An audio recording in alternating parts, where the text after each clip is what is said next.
નમસ્કાર વિદ્યાર્થી મિત્રો, આજે આપણે ધોરણ 11 કોમર્સમાં અર્થશાસ્ત્ર વિષયમાં મૂળભૂત ખ્યાલો અને સંકલ્પનાનો અભ્યાસ કરીશું.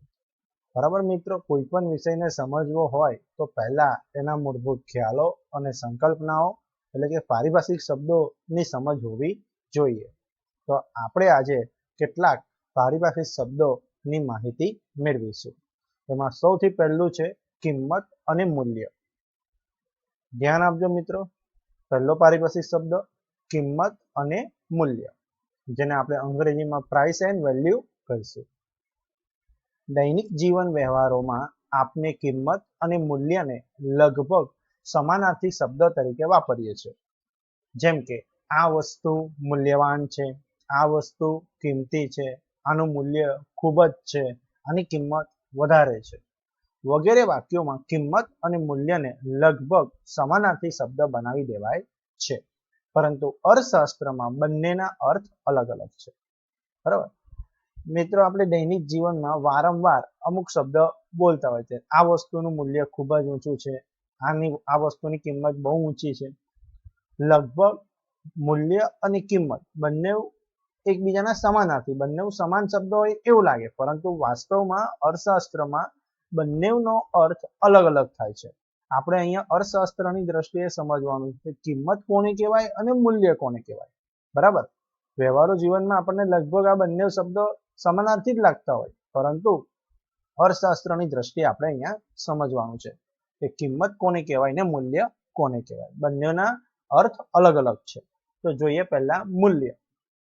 વસ્તુ કે સેવાનું અન્ય વસ્તુના પ્રમાણમાં વિનિમય મૂલ્ય. શું કીધું? વસ્તુ કે સેવાનું અન્ય વસ્તુના પ્રમાણમાં વિનિમય મૂલ્ય, એટલે કે એક વસ્તુના બદલામાં અન્ય વસ્તુના કેટલા એકમ મળશે તે પ્રમાણ જે તે વસ્તુનું વિનિમય મૂલ્ય દર્શાવે. બરાબર, એટલે મૂલ્ય એટલે શું? ધારો કે આપણે કોઈક વસ્તુ આપીએ તો એ એક વસ્તુ આપવાના બદલે આપણને અન્ય વસ્તુના કેટલા એકમ મળે છે, બરાબર, તે જે તે વસ્તુનું વિનિમય મૂલ્ય દર્શાવે. જેમ કે ઉદાહરણ તરીકે એક સફરજન બરાબર 3 ચીકુ. એક સફરજન બરાબર 3 ચીકુ એટલે એનો અર્થ એવો થાય છે કે સફરજનનું મૂલ્ય 3 ચીકુ બરાબર છે. બરાબર, હવે કોઈ એક વ્યક્તિને સફરજન જોઈએ તો એ સફરજન મેળવનાર વ્યક્તિએ શું કરવું પડશે? એને મેળવવા માટે સામેવાળી વ્યક્તિને 3 ચીકુ આપવા પડશે. એટલે મૂલ્ય એટલે શું?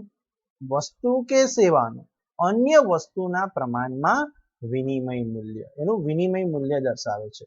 બરાબર, એક વસ્તુના બદલામાં અન્ય વસ્તુના આપણને કેટલા એકમ મળશે એ જે તે વસ્તુનું વિનિમય મૂલ્ય દર્શાવે. યાદ રાખજો. બરાબર, જેમ કે 1 મીટર કાપડ બરાબર 5 જોડી ચંપલ. 1 મીટર કાપડ બરાબર 5 જોડી ચપ્પલ. એટલે કહેવાનો અર્થ શું?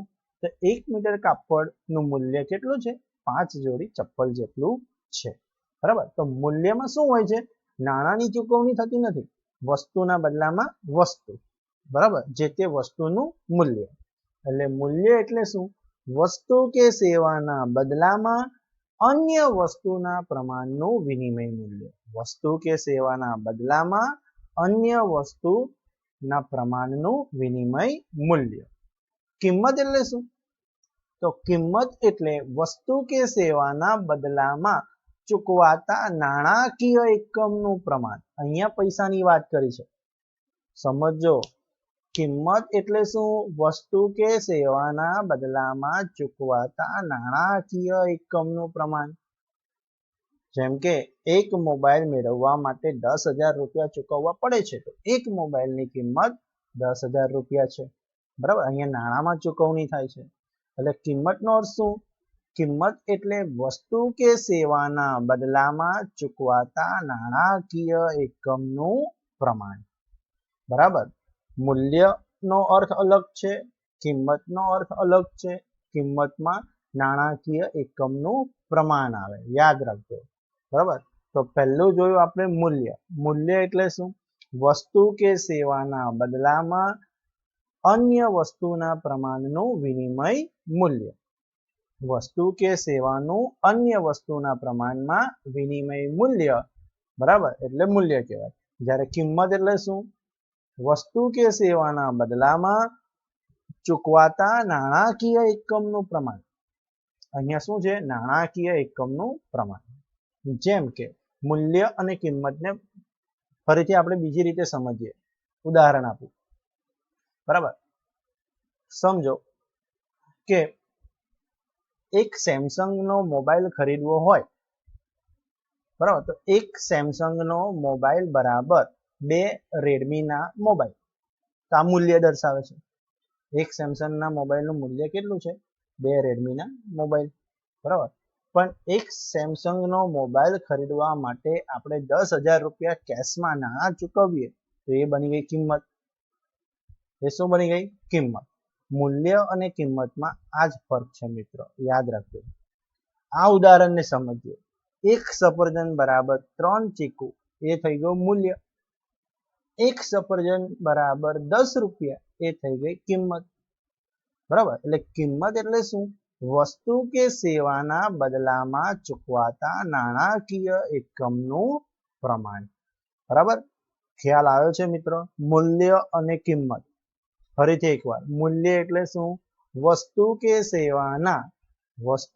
સેવાનું અન્ય વસ્તુના પ્રમાણમાં વિનિમય મૂલ્ય.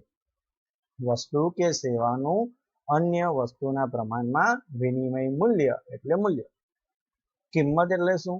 વસ્તુ કે સેવાના બદલામાં ચૂકવાતા નાણાકીય એકમનું પ્રમાણ. ચૂકવાતા નાણાકીય એકમનું પ્રમાણ. ઓકે, તો આ મૂલ્ય અને કિંમતનો અર્થ જોયો આપણે. હવે આગળ વધીએ. મૂલ્યના પ્રકાર. મૂલ્યના 2 પ્રકાર છે. એક છે ઉપયોગિતા મૂલ્ય અને બીજું છે વિનિમય મૂલ્ય. મૂલ્યના કેટલા પ્રકાર? 2 પ્રકાર. એક છે ઉપયોગિતા મૂલ્ય અને બીજું છે વિનિમય મૂલ્ય. તો જોઈએ ઉપયોગિતા મૂલ્ય.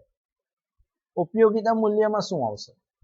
વસ્તુ માનવ જીવન માટે કેટલી ઉપયોગી છે તે તેનું ઉપયોગિતા મૂલ્ય દર્શાવે છે. કોઈ પણ વસ્તુ છે એ માનવ જીવન માટે કેટલી ઉપયોગી છે, બરાબર, તે એનું ઉપયોગિતા મૂલ્ય દર્શાવે. જેમ કે ખોરાક. આપણને ખોરાક જ પ્રાપ્ત ના થાય તો આપણું જીવન શું કામનું, બરાબર. એટલે ખોરાકનું ઉપયોગિતા મૂલ્ય કેટલું? ખૂબ જ ઊંચું છે, બરાબર. ખોરાક એટલે વસ્તુ, બરાબર.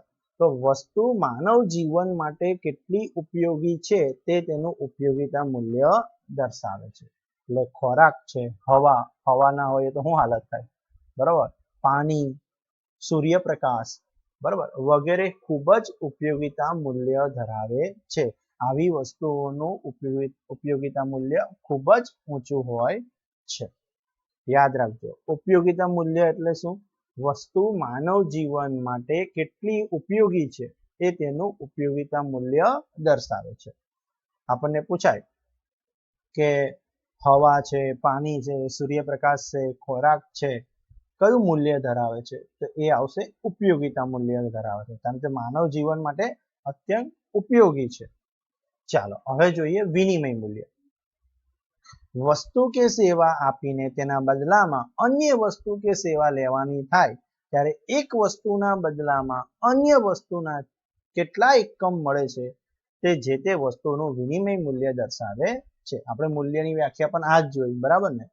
તે એક વસ્તુ મેળવવા માટે અન્ય વસ્તુના કેટલા એકમ મળે છે તે જે તે વસ્તુનું વિનિમય મૂલ્ય દર્શાવે છે.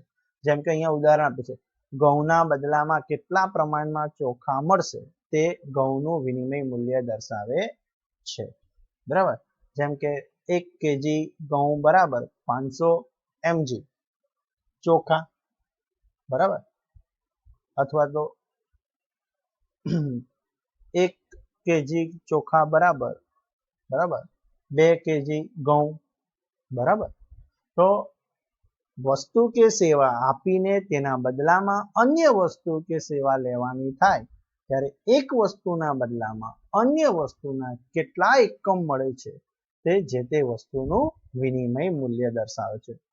આગળ વધીએ મિત્ર, ઉપયોગિતા મૂલ્ય અને વિનિમય મૂલ્યનો સંબંધ, બરાબર. આપણે ઉપયોગિતા મૂલ્ય જોયું તે વસ્તુ માનવ જીવન માટે કેટલી ઉપયોગી છે તે ઉપયોગિતા મૂલ્ય દર્શાવે છે.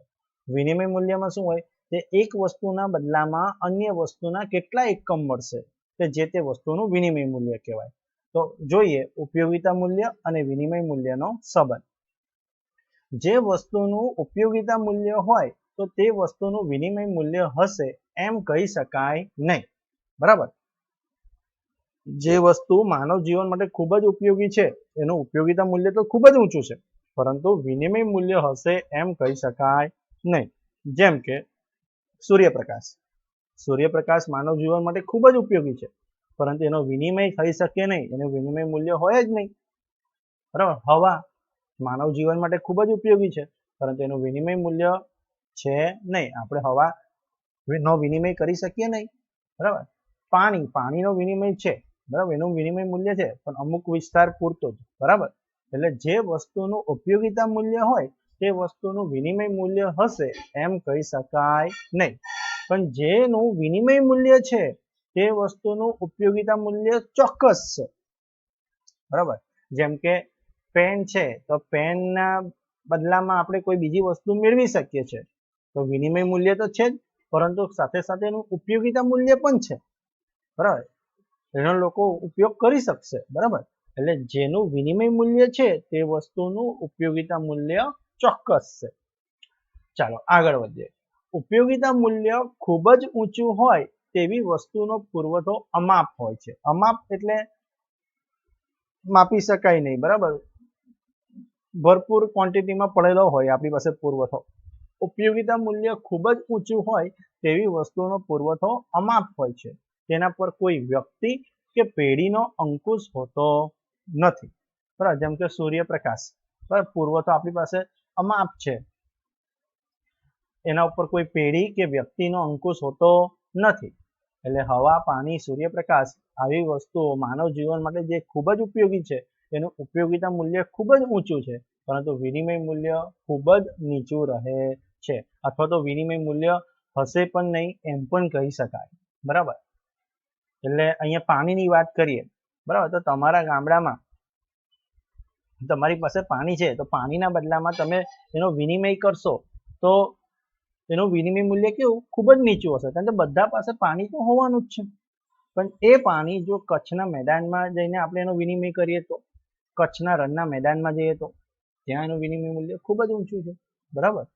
તો કહેવાનો અર્થ શું છે, જેનો પુરવઠો અમાપ છે, જેના પર કોઈ પેઢી કે વ્યક્તિનો અંકુશ હોતો નથી, ત્યાં ઉપયોગિતા મૂલ્ય તો ઊંચું છે પણ વિનિમય મૂલ્ય કેવું છે, ખૂબ જ નીચું રહે છે. ચાલો હવે આગળ વધીએ. જે વસ્તુની અછત હોય એટલે આપણી પાસે એનો પુરવઠો નથી, આપણને એ વસ્તુની તંગી છે. બરાબર. તો જે વસ્તુની અછત હોય તેના પુરવઠા પર પેઢી કે વ્યક્તિનો અંકુશ પણ હોય તો તેનું વિનિમય મૂલ્ય ઊંચું છે. બરાબર. ઉપયોગિતા મૂલ્યનું વિરોધી જ છે. જે વસ્તુની અછત હોય અને પુરવઠા પર પેઢીનો કે વ્યક્તિનો શું હોય, અંકુશ હોય, તો ત્યાં વિનિમય મૂલ્ય ઊંચું છે. દાખલા તરીકે સોનું, ચાંદી, હીરા, માણેક, બરાબર, વગેરે આવી વસ્તુઓની શું છે, અછત છે, એટલે એનું વિનિમય મૂલ્ય કેવું હોવાનું, ઊંચું હોવાનું. જે વસ્તુની અછત હોય એ વસ્તુનું મૂલ્ય કેવું હોય, ઊંચું હોય. એટલે આપણે સોના ચાંદી આપણી પાસે હોય તો એના બદલામાં આપણે કોઈ વસ્તુ જોઈતી હોય તો આપણને સરળતાથી મળી રહે છે, એનું વિનિમય મૂલ્ય છે. બરાબર. હવે આવી વસ્તુઓનું ઉપયોગિતા મૂલ્ય પણ હોય, પણ કેવું હોય, ઓછું હોય. કારણ કે સોના ચાંદી, હીરા, માણેક જેનું વિનિમય મૂલ્ય ખૂબ જ ઊંચું છે એવી વસ્તુઓનો ઉપયોગ બહુ ઓછા લોકો કરતા હોય, એટલે એનું ઉપયોગિતા મૂલ્ય કેવું છે, ઓછું હોય છે. બરાબર. સોનું ચાંદી, હીરા, માણેક ખાસ કરીને સમાજનો અમીર વર્ગ ઉપયોગ કરતો હોય. બરાબર. ગરીબ વર્ગના લોકો પાસે હોય નહીં, તેનું ઉપયોગિતા મૂલ્ય કેવું છે, ઓછું હોય છે. એટલે મિત્રો એક વાક્યના જવાબમાં પૂછાય, યાદ રાખજો. જે વસ્તુનું ઉપયોગિતા મૂલ્ય હોય તો તે વસ્તુનું વિનિમય મૂલ્ય કેવું હોય, નીચું હોય. જે વસ્તુનું વિનિમય મૂલ્ય ઊંચું છે તે વસ્તુનું ઉપયોગિતા મૂલ્ય કેવું હોય, ઓછું હોય. ઉપયોગિતા મૂલ્યવાળી વસ્તુઓમાં હવા, પાણી, સૂર્યપ્રકાશ, ખોરાક આવશે. બરાબર. વિનિમય મૂલ્ય ઊંચું હોય એવી વસ્તુઓમાં સોના, ચાંદી, હીરા, માણેક, દાગીના, બરાબર, વગેરે આવશે. ઉપયોગિતાવાળી મૂલ્યવાળી વસ્તુઓનો પુરવઠો કેવો છે? અમાપ છે. એના પર કોઈ પેઢી કે વ્યક્તિનો અંકુશ હોતો નથી. જ્યારે જે વસ્તુની અછત છે તેના પુરવઠા પર કાબુ હોય છે. પેઢી કે વ્યક્તિઓનો અંકુશ પણ હોય છે. બરાબર. એટલે આવી વસ્તુઓનું વિનિમય મૂલ્ય ઊંચું છે જ્યારે ઉપયોગિતા મૂલ્ય ઓછું હોય છે. બરાબર મિત્રો. તો કિંમત અને મૂલ્ય, મૂલ્યના પ્રકાર અને ઉપયોગિતા મૂલ્ય અને વિનિમય મૂલ્યનો સંબંધ આપણે જોયો. Thank you.